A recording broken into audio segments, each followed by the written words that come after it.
읽습니다. 시작. 머리는 순금 같고 머리털은 꼬불꼬불하고 까마귀같이 검구나. 눈은 시냇가의 비둘기 같은데 우유로 씻은 듯하고 아름답게도 박혔구나. 아멘. 남편을 미친 듯이 찾던 술람이 여인이 그 예루살렘 여인들을 만나서 남편 찾는 것을 도와달라고 부탁을 하자 그 예루살렘 여인들이 여인 중에 어여쁜 자야, 너의 사랑하는 자가 남의 사랑하는 자보다 나은 것이 무엇이길래 우리에게 부탁을 하느냐, 그렇게 질문을 하자 그제서야 이제 술람이 여인이 자기의 남편에 대해서 깊이 생각하고 그 남편은 이런 분이다, 내 남편은 이런 분이다, 그렇게 이제 묘사하는 부분을 우리가 살펴보고 있습니다. 자, 그러면 이제 이 술람이 여인이 계속해서 남편이 어떤 분인지, 즉 우리의 하나님이 어떤 분인지 어떻게 묘사를 하는지 보겠습니다. 10절은 우리가 지난주 살펴봤고 11절에 보니까 머리는 순금 같고 머리털은 꼬불꼬불하고 까마귀같이 검구나. 머리는 순금 같다 그럽니다. 머리라는 것은 생각하고 계획하고 또 모든 것을 다스리는 기관이죠. 머리. 그리고 이 순금은 아주 고귀하고 또 순수함을 상징합니다. 그러니까 머리는 순금 같다라는 말은 하나님의 생각, 계획, 의도는 항상 고귀하고 순수하고 아름답다는 것입니다. 하나님의 생각과 계획과 의도는 조금 더 불순한 것이 없다는 것입니다. 만약에 여러분 우리를 지으시고 다스리시는 하나님이 아주 그냥 악하고 음흉하고 아주 천박한 분이다, 그러면 우리는 참 어떻게 했어요? 차라리 안 태어나는 것이 나을 것입니다. 하나님 우리를 갖고 그냥 괴롭히고 장난감처럼 갖고 놀고 그러지 않겠어요? 근데 하나님은 그런 분이 아니라는 것입니다. 하나님의 생각, 계획, 뜻, 의도는 너무도 고귀하고 아름답고 순수하다는 것입니다. 그럼 여러분 우리를 향한 하나님의 생각과 뜻과 계획과 의도는 뭡니까? 우리를 하나님의 상속자로 세워서 하나님 나라를 물려주시는 것입니다. 우리에게 자신의 모든 것을 물려주시는 것, 우리로 하나님의 모든 것에 참여해 주시는 것이 우리를 향한 하나님의 뜻이고 계획이고 의도고 목적이라는 거예요. 그러니 여러분 지금도 하나님 이 역사와 우리의 인생은 그 하나님의 뜻이 이루어지고 있습니다. 그러니 우리가 얼마나 참 감사하고 우리가 무슨 일을 만나도 안심할 수가 있는 것입니다. 만약에 이 역사가 이 세상이 인간의 뜻이 이루어지고 또 내 인생도 내 뜻이 이루어진다면 어떻게 되겠어요? 엉망이 될 것입니다. 그러나 이 역사는 하나님의 뜻이 이루어지고 우리의 인생도 하나님의 그 순수하고 고귀하고 아름다운 뜻이 이루어지는 것입니다. 그래서 우리는 어떤 일을 만나든 어떤 상황에 처하든 우리는 기뻐하고 감사하고 안심할 수가 있는 것입니다. 뿐만 아니라 우리도 이제 머리 대신 그 하나님의 뜻, 계획, 의도를 받아들여서 그 뜻과 계획을 거기에 동참함으로써 우리도 하나님의 머리 대심에 참여해야 됩니다. 그런데 우리가 그동안 스스로 머리가 되어서 하나님의 머리 대신 하나님을 몰아내고 스스로 머리가 됨으로써 우리가 어떻게 됐느냐, 몸이 머리의 자리에 앉았고 머리는 거꾸로 돼버립니다. 물구나무 서듯이 거꾸로 돼버립니다. 몸인 우리가 그냥 머리 대신 하나님을 몰아내므로. 그래서 성경에 보면 그게 스스로 높아지려고 하다가 저 음부 속에 구덩이에 빠졌다 그러죠. 머리는 항상 이렇게 위에 있고 하늘을 바라야 되는데 머리가 거꾸로 처박혀가지고 땅속에 박혀있으면 어떻게 되겠습니까? 그러니까 머리가 저 땅속에 엄부 속에 구덩이에 처박혀 있으니까 뭐 숨도 제대로 못 쉬고 보지도 못하고 피가 몰려서 막 머리는 아프고 살 수가 없는 것이죠. 그래서 인간들이 늘 걱정하고 두려워하고 절망하고 뭐 누구를 미워하고 이러는 것이 왜냐하면 머리가 위에 있고 머리 하늘을 바라보고 이렇게 바로 서야 되는데 인간들이 스스로 높아져 가지고 거꾸로 뒤집어져 가지고 머리가 땅속에 처박혀 있으니까 그러니까 늘 걱정하고 염려하고 절망하고 미워하고 이러고 있는 거죠. 그래서 하나님은 성경에 보니까 우리의 머리를 드시는 분이라고 그러죠. 거꾸로 확 처박혀 있으니까 다시 머리를 들어주신다. 위로 바로 세워주시나. 그래서 시편 3편 3절에 보니까 여호와여 주는 나의 방패시요 나의 영광이시요 나의 머리를 드시는 자이시니라.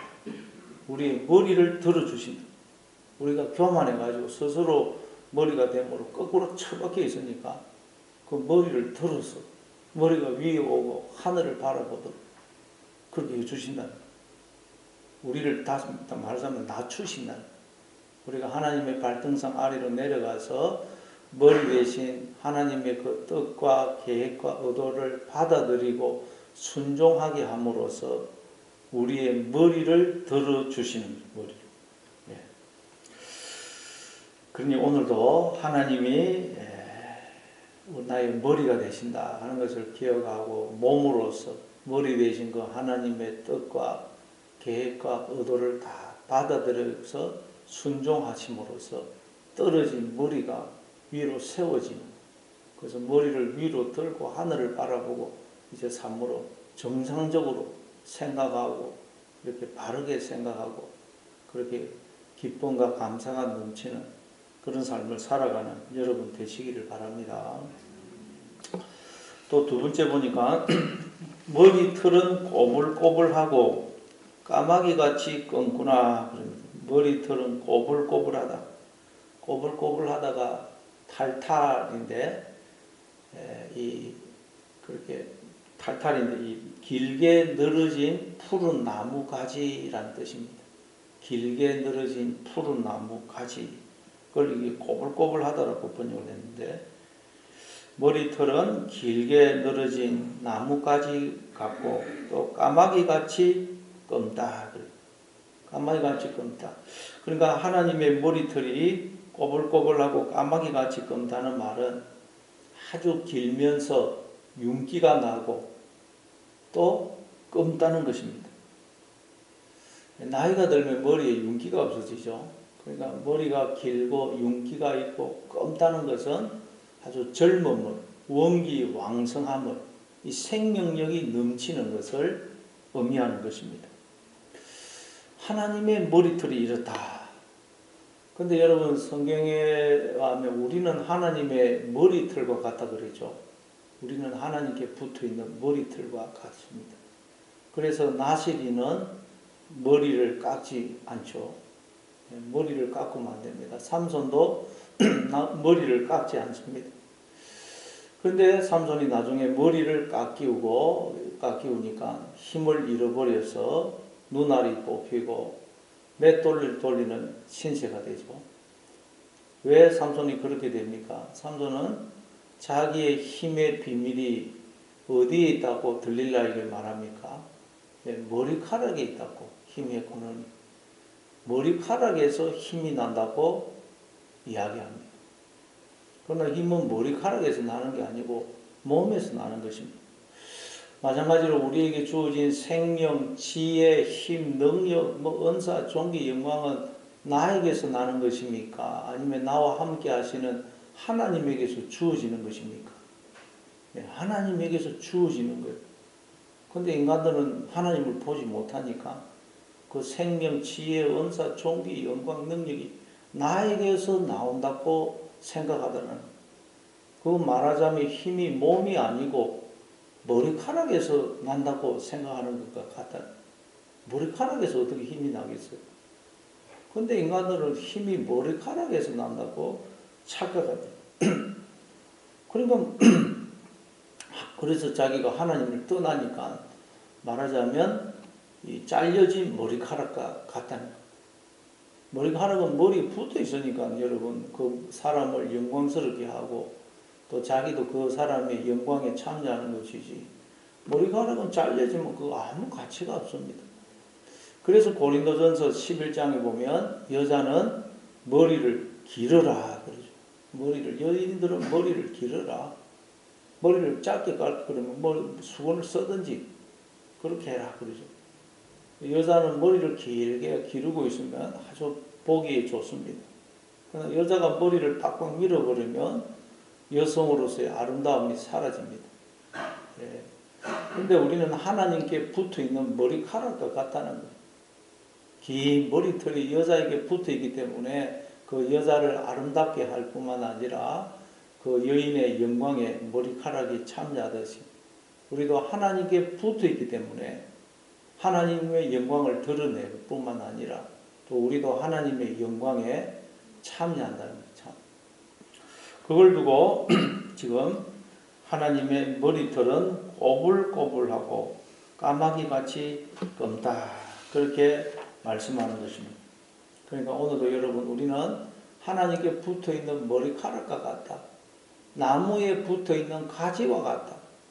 하나님을 떠나면 나는 잘려진 머리카락, 나무에서 잘려진 가지와 같다 하는 걸 기억하고 하나님께 꼭 붙어있으므로 하나님의 영광과 모든 힘과 능력이 나에게서 나타날 뿐만 아니라 그 하나님의 능력에 참여하는 그런 하루가 되시기를 바랍니다. 또 12절에 보니까 눈은 시냇가의 비둘기 같은데 우유로 씻은 듯하고 아름답게도 박혔구나.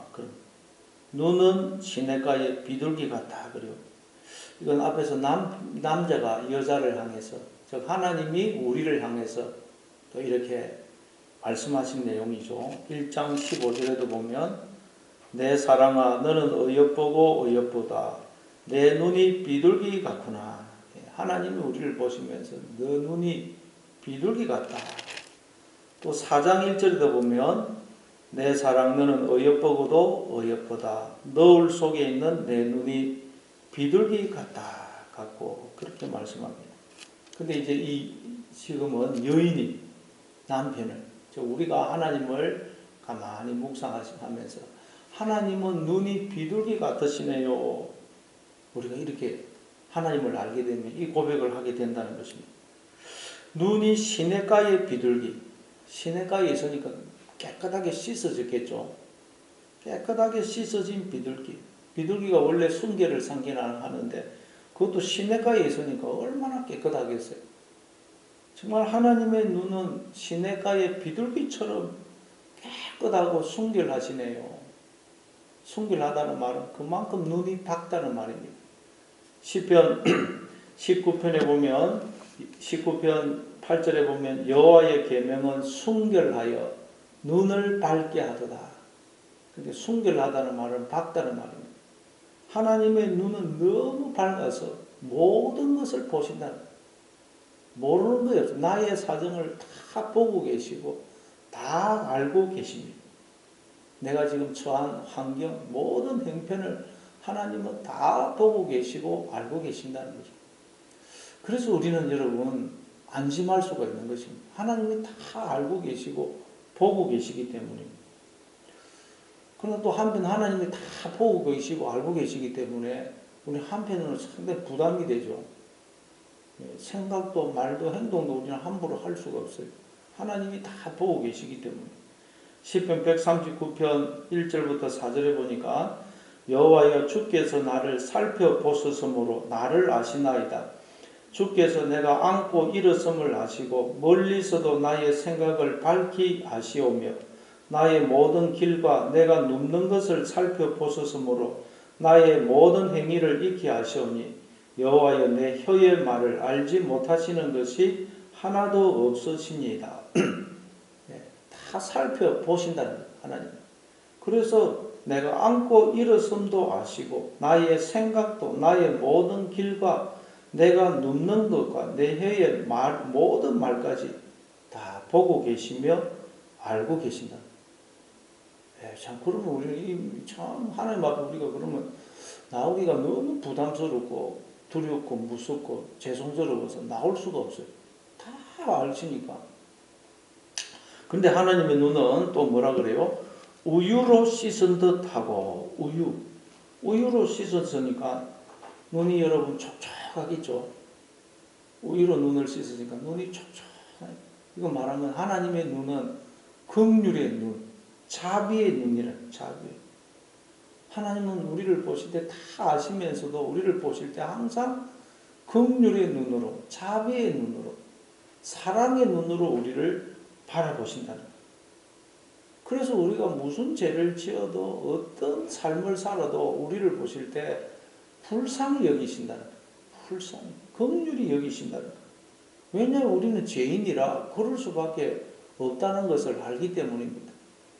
시편 103편 13절에 보니까 아버지가 자식을 긍휼히 여긴 같이 여호와께서는 자기를 경외하는 자를 긍휼히 여기시나니 이는 그가 우리의 체질을 아시며 우리가 단지 먼지뿐임을 기억하심이로다.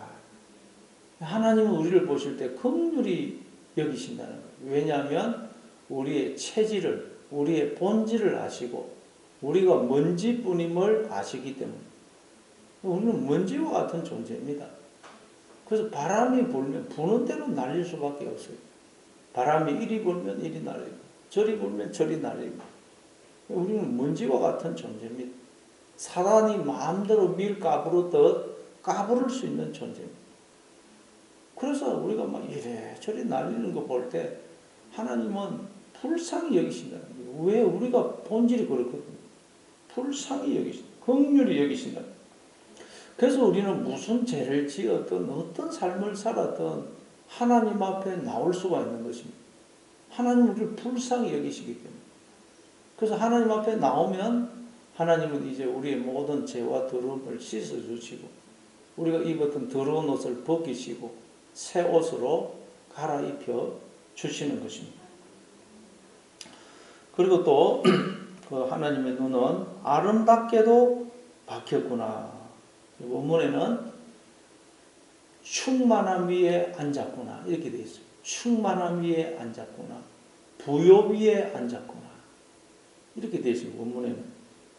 눈이라는 것은 마음의 거울이죠. 눈이라는 것은 마음의 거울이 아닙니까? 눈은 사실 우리 인식이고 따지면 마음입니다. 그런데 이 눈이 충만함 위에 앉아있다. 어떤 충만함 위에 앉아있겠어요? 바로 하나님의 그 눈은 그 사랑, 자비, 긍휼, 그 충만한 사랑, 충만한 긍휼, 충만한 자비 위에 눈이 앉아있더라는 거예요. 그래서 하나님의 눈은 자비의 눈이고 긍휼의 눈이고 사랑의 눈이더라는 거예요. 하나님을 눈을 바라보면 그걸 깨닫게 된다. 눈을 딱 보면 그 사람을 우리가 어떤 사람인지 알 수 있듯이 하나님의 눈을 바라보면 하나님은 자비의 눈, 긍휼의 눈, 사랑의 눈이라. 아기를 바라보는 엄마는 눈은 사랑으로 충만하지 않습니까? 그렇듯이 우리를 바라보시는 그 하나님의 눈은 사랑으로, 자비로, 긍휼로 충만하다. 그래서 누구든지 하나님의 눈만 한번 바라봐도 그냥 모든 그냥 절망이 사라지고 염려가 사라지고 마음이 그냥 평안이 넘치는 새롭게 되는. 아이는 엄마 눈 바라보면 그냥 기쁨이 넘치지 않습니까? 모든 걱정이 사라지지 않습니까? 하나님의 눈은 그렇다는 거예요. 우리가 하나님의 눈만 바라보면 그냥 한번 시선만 마주치면 우리의 모든 염려, 걱정은 사라진다. 네. 그래서 오늘도 여러분 눈을 들어서 이 하나님의 눈을 바라보시는 여러분 되시기를 바랍니다. 그래서 예수님이 오셔서 이 눈이 하나님의 눈이 어떤 눈인지 보여주신 것입니다. 예수님. 그래서 예수님의 눈은 어떤 눈이냐? 계시록 1장 14절에 보니까 그의 머리와 털의 희기가 흰장털 같고 눈 같으며 그의 눈은 불꽃 같더라. 예수님의 눈은 불꽃 같더라. 예수님의 눈은 모든 것을 밝히 보더라. 그러니까 눈에 보이는 것만 보는 게 아니고 예수님의 눈은 눈에 보이지 않는 세계까지 보더라. 우리도 이리 돼야 됩니다. 눈이. 그냥 겉으로 드러나는 환경만 쳐다보고 눈에 보이는 것만 쳐다보면 안 됩니다. 우리 예수 믿는 사람은 하나님의 눈처럼 모든 걸 봐야 돼요. 예, 우리가 주목하는 것은 보이는 것이 아니요 보이지 않는 것이니 보이는 것은 잠깐이요 보이지 않는 것은 영원함이라 그러죠. 이제 하나님의 자녀인 우리도 눈에 보이는 것만 쳐다보면 안 된다. 눈에 보이지 않는 하나님, 하나님의 세계를 볼 수 있어요. 누구를 보든지 그 사람 외모만 보면 안 되고 그 사람 속에 있는 하나님의 형상을 볼 수 있어야지 겉으로만 쳐다보면 안 된다는 거예요. 이제 우리 예수 믿는 사람은 우리의 하나님의 눈을 닮아서 보이지 않는 것까지 볼 수 있어야 됩니다. 뿐만 아니라 또 예수님의 눈은 긍휼의 눈이었죠. 자비의 눈이었어요. 그래서 간음하다가 현장에서 붙잡혀온 여인을 막 사람들은 돌을 들어가고 막 때리려고 던지려고 하는데 예수님은 너희 중에 죄 없는 자가 먼저 돌로 쳐라. 나도 너를 정죄하지 아니하노니 가서 다시는 죄를 짓지 말라. 또 우리는 여러분 긍휼의 눈, 자비의 눈을 가져야 됩니다. 예, 자비의 눈. 그래서 오늘도 여러분 오늘도 이 눈을 가졌어서 겉으로 환경만 쳐다보고 여러분 절망하고 낙심하지 말고 나와 함께 하시는 하나님을 보시고 하나님의 세계를 보시고 또 누구를 보든지 긍휼의 눈, 자비의 눈으로 보시는 그래서 나를 통해서 사람들이 하나님을 볼 수 있고 하나님을 만날 수 있는 그런 하나님의 눈으로 살아가시는 여러분 다 되시길 바랍니다.